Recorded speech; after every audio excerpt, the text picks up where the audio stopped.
Welcome back to the podcast. My name is Anthony Wade, your host. If you end up liking this video, please give it a thumbs up. Subscribe to the channel. For this bonus episode today, we're going to go back to the Dr. Michael Brown scandal. New article's been put out by Julie Roys.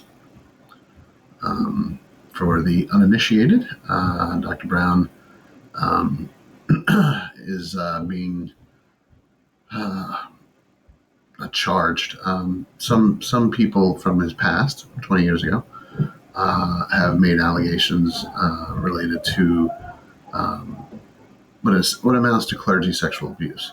A girl who was 19 at the time claims that he was engaging in grooming-like behavior, trying to push her toward something more inappropriate. She eventually said no and drew a line in the sand.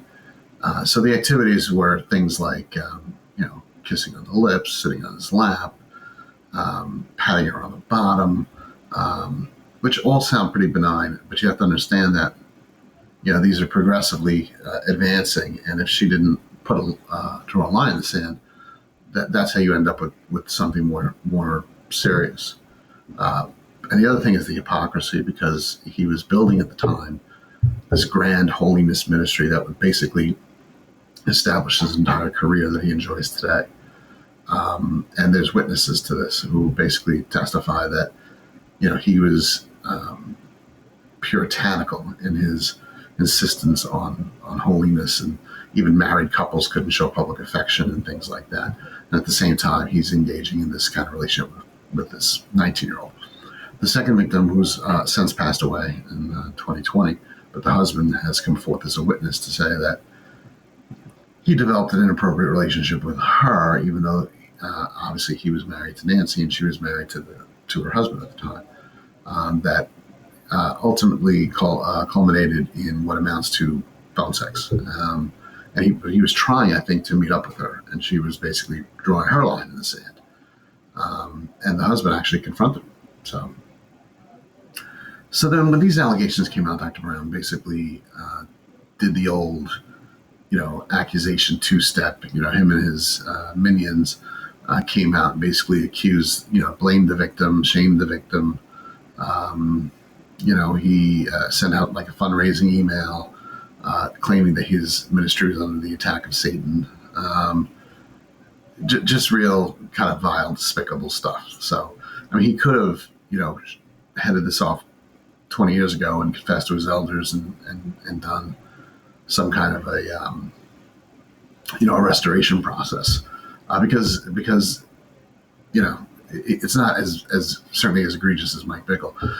Dr. Brown's problem is in the cover-up, in the abuse of Matthew 18 in 2020 to pretend that he was addressing the situation when he was not, and then hiding it and burying it for 20 years as he built this puritanical holiness ministry upon the bones of his victims that he knows full well that he had done. Now, this is still being investigated. These are the accusations. They seem pretty substantiated. The witnesses seem pretty substantiated. This kind of feels like, when the Bickle allegations first came out, when the Robert Morris accusations first came out, there was very little doubt that the situation had happened, no matter how much Dr. Brown wants to try to pretend it had. So he took a sabbatical, supposedly, from his ministry at the imploring of his board and Ticken, the organization that I think is closely associated with him and his Line of Fire programming. But he's been slowly kind of creeping back in on Facebook, making posts every day. Nothing opinionated, just like memes that have like a verse or Christian saying. He showed up at a conference a couple weeks ago at an absolutely heretical church in Texas and got a standing ovation, and the pastor was like, "We stand with you." Well, why not? Because that church had been originally blessed by Robert Morris. So, but then apparently tonight now, Julie Royce is reporting that Dr. Brown has released his autobiography in the middle of this scandal, in what I can only assume is, the last chance to basically, make some coin before the report comes out from Firefly. That's probably going to substantiate a lot of the accusations, and then his credibility takes a further dive. And since he had already, I assume, done the work in terms of the writing of this book, I assume that him and his publisher decided that despite the pushback that he would get, that this probably represented the only chance he was going to have to actually get this work out. So we're going to quickly go through the Julia Roy's article together. Apologist Michael Brown is facing criticism for releasing his autobiography on how God can turn broken people into world changers, despite an ongoing investigation into alleged sexual misconduct. Brown and his publisher, Destiny Images Books, released Brown's autobiography, Living in the Line of Fire, 2 days ago.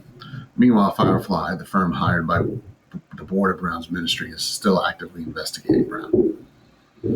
I find it unconscionable, unchristlike, tone-deaf, and extremely hurtful to the victims of clergy sexual abuse and spiritual abuse at the hands of Dr. Michael Brown that Destiny Image Publishers would release Mike's autobiography while he's being investigated for clergy sexual abuse. You can't make this stuff up. Wrote Shellenut TV President Ron Cantor on X. Read the room. You could have waited. You could not have waited until the investigation was over. And I'm gonna say no. And it may be indicative of what's going to come from the investigation, because Dr. Brown knows exactly what he did and what he didn't do. And, if he's assuming that the investigation is going to be as scathing as, let's say, the IHOP investigation, at that point, it would make no sense to release the book. I think this may have represented the absolute last chance that he had, and he put the work into it. So I guess he figures, let's get it out and sell what we can. And then, whenever the report comes out, he'll deal with that then. So, I don't know what Ron was thinking. He did read the room, and he determined, if I don't get the book out now, it's probably never coming out. Back to the article. Brown has been accused of crossing physical boundaries in the early 2000s with the former secretary by holding her hand, and not just an employee, which is bad enough, but somebody who looked up to him as a spiritual father, by holding her hand, kissing her on the lips, slapping her bottom.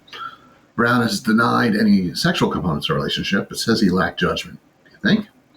And I guess, again, the kissing on the lips, the slapping on the bottom, the grooming type of activities kind of are a sexual component.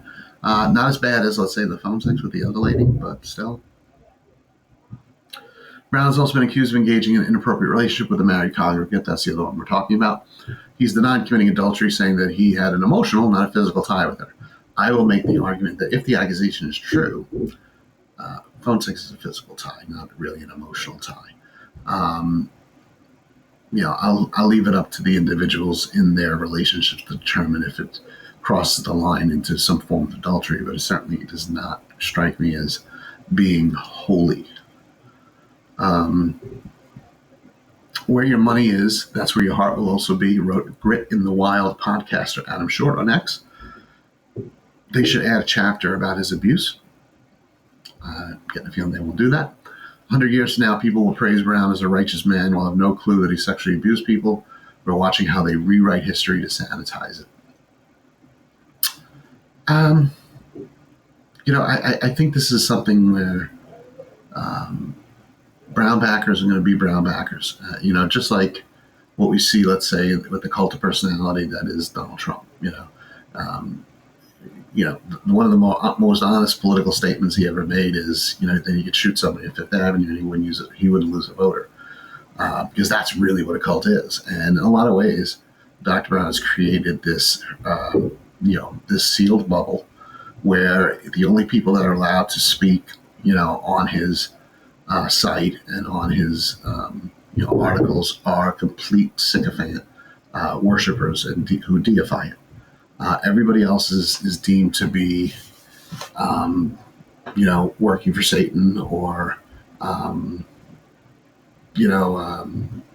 can't remember all the different accusations that he would make about these people, but about me, about people who dare to criticize him. But, spreaders of dissent and accusers of the brethren and all the usual nonsense.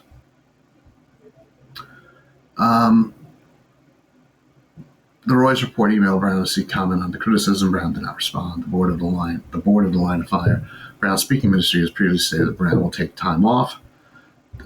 Roy's report emailed board spokesman Jonathan Bernice to ask whether the board considers the book launch to violate that condition. Bernice did not immediately respond. Bernice has provided an endorsement of the book, praising Brown's wholehearted commitment to serve the Lord at any cost. Yeah, I guess including the cost of the victims from 2000. This turns out to be true, right? Because that's basically what he built his ministry on top of. Destiny Image had promoted Brown's book on X late February, but today the book is not available on its website, though it is on sale through Amazon. Also, the sale for the website of Brown's Ministry, Line of Fire. I'm sorry, it's also on sale on the website of Brown's Ministry, The Line of Fire. Roy's report reached out to Destiny Image for comment. The publisher did not immediately respond. In the preface to his book, Brown addressed the question of why you would write a memoir right now. Why would someone write their own life story? Brown begins in the book. Is that a little self-aggrandizing? In my case, would it be better to wait until others chose to write about me? I don't know if he wants to say that now. Brown wrote in his preface that a few years ago, 2 friends had told him God wanted Brown to write the book, including Brown's full conversion story. Brown grew up in a Jewish family in New York, but rebelled with drugs and rock and roll until he started attending church as a 16-year-old with bandmates. In his book, Brown wrote that when he finally decided to start writing his book, he also believed God wanted him to do it. Well, this is very typical of charismaniacal. Everything is, not that much. Everything's super spiritual. God wants me to write my own autobiography and make money off it. Yeah. Once I started writing, I was literally shocked at the sense of divine destiny on me, experiencing a powerful sense of the presence as I wrote, with the words pouring out as fast as I could type. All right, well, in fairness, I'm sure this was written before the story broke about the allegations. I'm sure he wrote this, a year or 2 ago, because it takes a long time usually to get something out and published. So, but again, this sense that everything I do is divine destiny. And I would argue the divine destiny came when the victims came forward and said no more. That's divine destiny.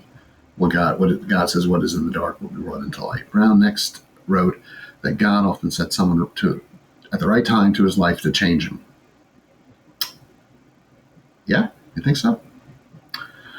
He says, I was also staggered with the realization of how many times he sent just the right person to meet me at the right time, altering the course of my life, and how many times he intervened to save me from going down the wrong path, at times literally saving my life. I guess except for that time in 2000 when you were sexually abusing 2 people, right? However, several whistleblowers have previously said they made multiple attempts to confront Brown's inappropriate behavior with the secretary. They said Brown downplayed the matter and then verbally attacked him. Because, Jesus. Ron Cantor recently posted on X about his own experience confronting Brown in October of 2024. The situation with Dr. Michael Brown is so sad because all he needed to do was confess to his elders and submit the discipline 23 years ago. He could have even done that in October of 2024. This was not a career-ending sin, but the 2 inappropriate relationships were things you couldn't move on without elder involvement. Cantor wrote that he emailed back and forth with Brown in October 2024 the tone of love and compassion, but Cantor wrote that Brown then turned on him.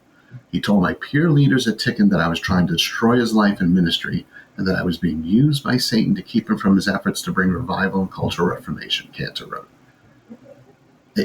It's so sad because you can easily see that from Dr. Brown, because that's what he's done his entire career. It's this self-aggrandizing. I mean, that is Dr. Brown. He's elevated himself constantly, that he's bringing revival and cultural reformation. No, he's not. He was basically a MAGA commentator for many years, and I mean, not as viral as some of the other idiots on Charisma News, but clearly not any kind of biblical balance. He was a political animal since 2016, but the accusation of Ron Kent's trying to destroy his life, and that everybody who's against him is being used by Satan. It's just a conveniently lazy, sloppy theology that says, well, anything positive that happens to me is proof that God's blessing me, but anything negative in my life must be an attack from the devil. Today, can't call the Brown's book narcissistic. Yeah. Ironically, the first line of the book is, why would anyone write their own life story? Isn't that a little self-aggrandizing? In a word, yes, Cantor wrote, especially when the person who's writing their own life story has been exposed for evading responsibility for sexual abuse for 23 years at the very time this book comes out. So, yeah, it's a bit rich, not to mention narcissistic. And the article concludes, any other endorsers of this book include James Robeson, founder of Life Outreach. James Robeson's a false teacher. John Cooper, the singer of Skillet. R.T. Kendall, former minister of Westminster Chapel. Paul Wilbur, songwriter, worship leader. Not a big surprise there with Brown's outreach to the Jewish people. Same thing with Asher and Trater, president of Ticket Global. Randy Clark, another false teacher, overseer of the Apostolic Network of Global Awakening. This one surprised me. Pastor Mike Signorelli of V1 Church. So I don't know why. It's, it is interesting that, Dr. Brown, who I've referred to as the gatekeeper of everything NAR, it has his book endorsed by the king of the demon slayers right now. And that, something so obviously unbiblical is basically being endorsed by Dr. Brown, the demon slaying, It's just, but I guess we probably won't be having those debates anytime soon, because I'm pretty sure the Firefly Report is going to end Dr. Brown's ministry. Daniel Kolenda, president of Christ for All Nations, I believe he was a former student of Dr. Brown's also. So anyway, didn't want to keep you long. I think we're in for 17 minutes, not so bad. Look, it's telling. Today I found the old radio clip from the second time I appeared on Dr. Brown's show when he mugged me because I had the temerity to call Bill Johnson a false teacher. And it was just a reminder. I remember that day and that appearing on his show, and he was just talking over me and, like smarmily, condescendingly telling me I've walked off the path, and, but he didn't answer anything. It's like, I brought up Johnson's, like all Johnson's heresies. He had BS excuses for all of it. I brought up the fact that he runs a school that's stupid natural, and he's like, I taught at that school, so therefore, the proximity fallacy in debating. Therefore, my opinion means more than yours. But meanwhile, it's like, I've seen the curriculum from the school. They absolutely taught how to manifest the gifts of the Spirit. And when I tried to express that to Brown, he was like, he lied. He tried to pretend I was saying we shouldn't teach about the gifts of the Spirit, which is absurd. Of course we should. But that's not what Bethel's School of the Stupid Natural teaches. They teach you how to prophesy, how to do words of knowledge, a la Sean Bowles. So, whatever. For many years, I sincerely hoped that Dr. Brown was just, confused about certain things. And, I tried to break through for many years. And then at some point, the old football coach analogy, sometimes you are what your record says you are. I think it was Bill Parcells. And Dr. Brown's record was very poor. It was of the gatekeeper of the NAR. He defended the sneaky squid spirit, defended Jesus playing the saxophone at the end of your bed, defended Mike Bickle to the hilt. Still referred to Ravi Zacharias as a holiness, a great holiness teacher, and now ultimately being exposed potentially for building his entire holiness ministry on a period of time when he was clearly abusive toward a young girl and then also a married woman. The subject gives me no pleasure whatsoever, but it's important that the body of Christ be aware that we learn from everything, that we mark and avoid. So thanks for stopping by. Test everything and hold fast.